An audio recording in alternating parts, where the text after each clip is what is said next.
തീർന്നു.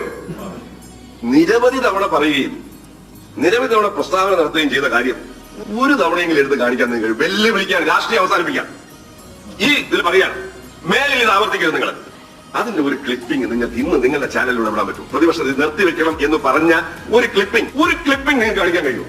ഈ തുറമുഖത്തിനെതിരായി തുറമുഖം നിർത്തിവെക്കണമെന്ന് പറഞ്ഞിട്ട് വാചകം എവിടെയെങ്കിലും പറഞ്ഞിട്ടൊന്ന് കാണിച്ചാൽ ഞാൻ ഇതെല്ലാം അവസാനിപ്പിക്കാൻ തയ്യാറാണ്. മുഖ്യമന്ത്രി യോഗം വിളിക്കുക, അതുവരെ നിർമ്മാണ പ്രവർത്തനങ്ങളുമായി മുന്നോട്ട് പോകാൻ പാടില്ല. കാരണം പദ്ധതി മുന്നോട്ട് പോകാൻ തീരുമാനിച്ചാൽ നാട്ടുകാർ തടയും. അതുകൊണ്ട് പാർട്ടി സ്റ്റാൻഡ്, ഞാൻ KPC പ്രസിഡന്റായിട്ട് സംസാരിച്ചതിന് ശേഷമാണ് അത് പറയുന്നത്. പാർട്ടി സ്റ്റാൻഡ് ഇതിൽ തീരുമാനം ഉണ്ടാകുന്നത് വരെ നിർമ്മാണ പ്രവർത്തനങ്ങളുമായിട്ട് മുന്നോട്ട് പോകാൻ പാടില്ല. ഇപ്പൊ നിർത്തിവെച്ച് അവരുമായിട്ട് ചർച്ച ചെയ്ത് പരിഹാരം ഉണ്ടാക്കിയതിനു ശേഷം മാത്രമേ മുന്നോട്ട് പോകാൻ കഴിയൂ.